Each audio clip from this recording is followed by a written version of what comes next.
खुलंगाकपा अमा हाटखिबा अदुगा खुलंगाकपा तरुक पुना फाजिनखिबा यानिंगदे हाइदुना ngase Imphal east district की तुमुखोंग बाजार बोर्ड वाकट मिफम चथखरे तुमुखोंग क्लब मेरापाइबी तुमुखोंग न सिंधुना चथखिबा वाकट मिफम अदुदा खुलंगाकपा फाबा यारोय खुलंगाकपा हाटबा यारोय लमदम असिदगी अफसपा लौथोकदबनि हाइबा खुलाव कया सुलावके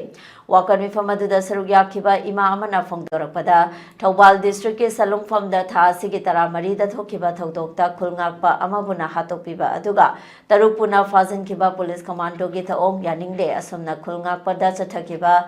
चटखिबा इसा सिंह फारगा हालबदे इरमदमसी कनाना ngakpingane इरमदमसी की मियाम की पुंसी अमदे लंथुम ngakनबा थोरकलिबा खुलंगाकपसिंगबु फाबा पुनबा तौबा यारोय हाइना फोंदोके ना हाथ कोटान तानरगा फाबीबा पुनबीबा असि खुदक्तगी लेपीगदबनी प्रजा मा इबेन सिंह कनबीदमक्ता कन्नबगीदमक्ता मखोइसु खुनगाकपा थोलकलिबनी हाबगी माइकैदा अखोइना ngasi खुंगंग प्रजा अमा ओइना